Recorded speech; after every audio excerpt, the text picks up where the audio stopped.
What's up everybody, it's your favorite theory crafter Skizzors here, bringing you a brand new Nexus by the numbers presented by StormLegacy.com. Today we're going to be going over the brand new warrior added to the game, Garrosh. Garrosh is a very interesting tank with a large emphasis on his utility that he brings to his abilities and being able to survive more damage as the fight goes on. We're going to kick things off by going over Garrosh's trait, Armor Up. Garrosh gains 1 armor for every 2% of maximum health missing. So as you take damage, you gain armor, and that armor will reduce all incoming damage by whatever the armor amount is. You can get up to 49% damage reduction before dying. Though if you're that low already, there's a good chance you might end up dying anyway, but 49 is the number you can get to without dying. Garrosh's Q is Groundbreaker, mana cost is 30, cooldown is 8 seconds, deal X damage to enemies in an area. Heroes hit on the outer edge are pulled towards Garrosh. So as you can see by the telegraph, the very edge has that line that kind of separates it from the rest of the ability, and if a hero is hit within that line, they'll get pulled in. So I'll just turn on toggle cooldowns real quick, and I'll show you if you hit within the telegraph cone, not on this edge part, but inside, you'll just do some damage. It's got a little bit of a charge up time, and it'll just do some damage, but it won't pull anybody. If you get them on the edge, however, it'll pull them right to you. Next we're going to be going over Garrosh's W, Bloodthirst. Mana cost is 55, cooldown is 12 seconds. Deal X damage to an enemy and heal for 10% of Garrosh's missing health. Healing is increased by 100% against heroes. Pretty straightforward, doesn't have a massive range, but you just hit an enemy hero and you'll heal for 10% of whatever you're missing. Garrosh's final basic ability, his E, is really the bread and butter of what makes Garrosh so strong. That's Wrecking Ball. Mana cost is 60, cooldown is 16 seconds. Throw a nearby enemy hero, minion, or mercenary to the target location, dealing X damage to enemies near the impact and slowing them for 30% for 2.5 seconds. So, going over this ability, there's a circle within a circle. So this first circle, the one that's closest to you, the inner circle, that is where an enemy hero has to be in order for you to throw them, and it's auto-targeted based on, I believe, what is closest to you. So if there's 2 enemies that you could possibly throw, this guy I think is a little bit closer than this guy, so as I kind of move closer, now I'm closer to that guy, kind of that. The horde marker that you see is the throw icon that allows you to kind of lets you know what target you'll be throwing.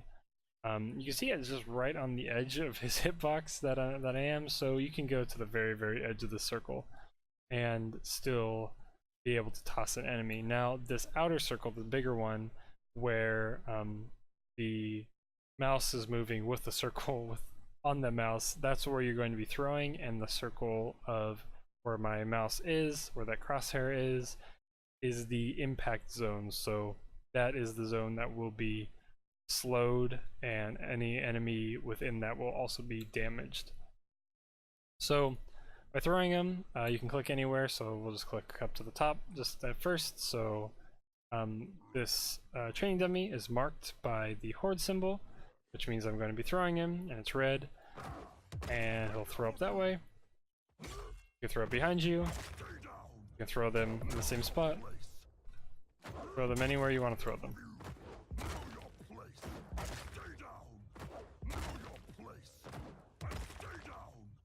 Wrecking Ball is very powerful because it's a displacement ability, and the difference between a lot of the different forms of CC is, you know, stun, slow, roots, things of that nature. And a displacement spell is interesting because you're forcing a hero to switch its location, but during the location switching, during the part of where you're moving the hero from point A to point B, it's considered a stun. So technically speaking, you have a very strong stun in which you can stun and also move somebody at will at the same time. In my opinion, displacement abilities are some of the best forms of CC that you can do.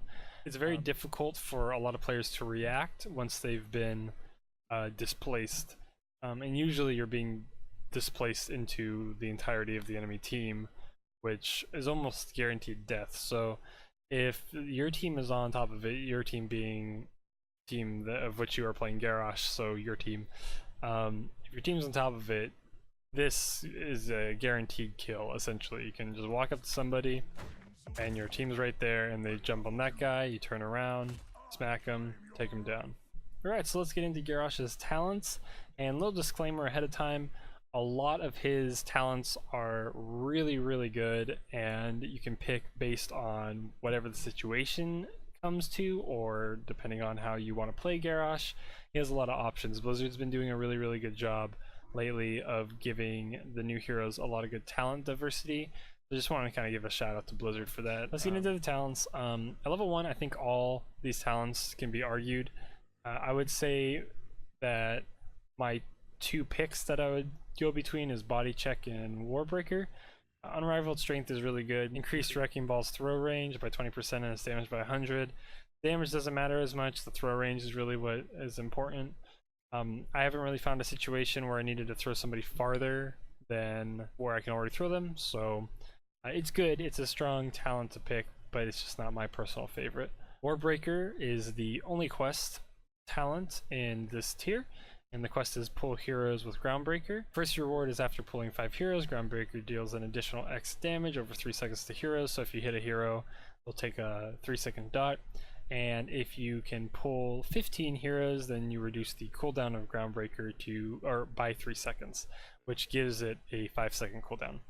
Warbreaker is very strong if you're against a team that has a lot of good escapes and your team has a lot of trouble keeping up chases. So if their team is really mobile and your team's not as mobile, Warbreaker might be what you want to pick up, because you're going to have Groundbreaker on a lower cooldown, allowing you to continue to pull in more heroes and kind of bring them back towards your team. My personal favorite at the level 1 talent tier picks is Body Check, cooldown 20 seconds, activate to deal X damage to a target enemy and slow them by 30% for 2 seconds. Damage is increased by 200% of Armor Up's current bonus, and the slow amount is increased by 30% if Armor Up bonus is above 25. So I like Body Check because I like to give myself more options typically when I pick heroes that are kind of revolving around utility. So I like to pick up Body Check, just like I said, to have an extra slow, to have a little bit more damage, and give you that extra option. If everything else is on cooldown, you can still use Body Check and contribute in that way. Also doesn't cost any mana, which is very strong. Body Checks, like I said, is my go-to, but if the enemy team is really mobile and my team isn't as much, Warbreaker would be my pick. So level 4, most of these talents are good choices. Thirst for Battle is probably my least favorite, and that's basic attacks against heroes reduce the cooldown of Bloodthirst by 2 seconds, so I'm just not going to really go over that. It's pretty straightforward. So in my opinion, I'll go for In for the Kill, which is increased Bloodthirst damage against non-heroes by 60%. Killing enemies with Bloodthirst resets its cooldown and refunds its mana cost. Basically turns into Kerrigan's Q, or Leap, for wave clear. So if my team is lacking wave clear, I pick up In for the Kill, or if I feel that we're going to need a little bit more wave clear in the game, even if it's not lacking, I still just feel like we might need a little bit more wave clear, I'll pick up In for the Kill. And just like how I like Body Check, Indomitable is my favorite pick at 4, but not always the right pick. Like I said, for the situations for In for the Kill, I'm not going to re-go over those, but yeah, if those checkboxes don't need to be checked to pick In for the Kill, Indomitable is always really strong. Cooldown's 40 seconds, activate to become unstoppable for 1.5 seconds. It's a self-cleanse is what it is. Very strong. Great against any form of CC. And I say any form because if the team's heavy on slows, if they're heavy on stuns, if they have roots, whatever it may be, Indomitable is going to be very helpful towards that. So if they have a Malfurion, this might be just worth picking up to not get rooted. So level 7, once again, we have talents that are all great depending on your situation. I really only ever pick one because, once again, utility is key on a hero that is based around utility. So Intimidation is good. It reduces attack speed by enemies hit by your Q, which could be good if they're very auto attack heavy. Brute Force is whenever you hit a hero with body check, they receive 50% reduced healing for 4 seconds. Could be really strong against, maybe against some Morales. Then you have Oppressor. Basic attacks against heroes reduce the target's spell power by 40% for 2.5 seconds. That could be really strong against the mage heavy lineup, or if they're kind of 4 protect 1 stratting and their 1 is a mage, Oppressor could be good for that. But my favorite, and what I think should basically always be the go-to pick, is Into the Fray. Mana cost is 70, cooldown 30 seconds, activate to throw a nearby ally and grant them 25 armor for 3 seconds, deals X damage to nearby enemies upon impact and slows them by 30% for 2.5 seconds, while in flight ally heroes are unstoppable. So Into the Fray is your counterpart to Wrecking Ball, and Into the Fray gives you so many options, and this is why Garrosh, in my opinion, is so versatile in most team comps. He does okay damage. He's a pretty good solo tank if healers are on him constantly, but Into the Fray is really what makes him super strong. Not just Wrecking Ball. Wrecking Ball is kind of his main core ability, right? But Into the Fray is when he really comes online. So with Into the Fray, you can do combos like throw an ETC and he moshes when he lands. Throw a Butcher forward so he can get off Lamb of the Slaughter. Zeratul out of Blinks, so you throw Zeratul so you can VP the enemy team. Or on the flip side, you can use Into the Fray to save teammates. So on screen right now is going to be a clip of a Li Ming getting attacked by Stukov, and she's not in the best position. And I used Into the Fray to put her out of range so she's safe to cast spells and isn't going to get chased down by Stukov. At level 10, you have your 2 ulti options. First one is Warlord's Challenge, mana cost 40, cooldown 50 seconds, silence nearby heroes and force them to attack Garrosh for 1.5 seconds. Basically Varian's Taunt. That's all you really got to know about that one. A second ulti choice is Decimate, mana cost is 30, charge cooldown is 8 seconds, deal X damage to nearby enemies and slow them by 30% for 1.5 seconds, deal 100% more damage to enemy heroes, and each hero hit reduces the cooldown by 1 second. In my opinion, Decimate is going to be your go-to most of the time. Obviously provides you a little bit more damage.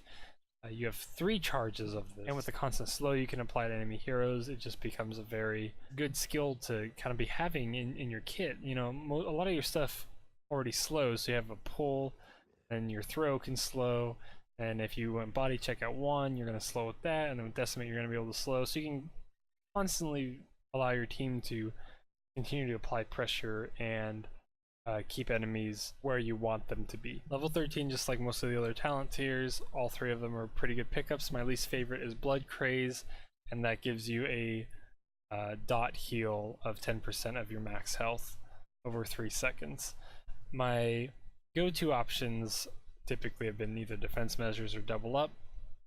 So defense measures is pulling a hero with Groundbreaker, grants Garrosh a shield for 6 seconds. It can be pretty helpful at the start of a team fight. Towards the end of a team fight, just kind of gives yourself a little bit more survivability. The other level 13 pickup that you could go is double up. Cooldown is 40 seconds. Armor up can be activated to increase its armor bonus by 100% for 3 seconds. Now, I remember body check's damage is increased by 200% of armor up's current bonus, and the slow will be increased by 30% if the bonus is above 25. So having double up, you can basically guarantee a body check secondary proc with those extra things, with the slow in particular, and then the damage is going to increase pretty significantly just off of using double up.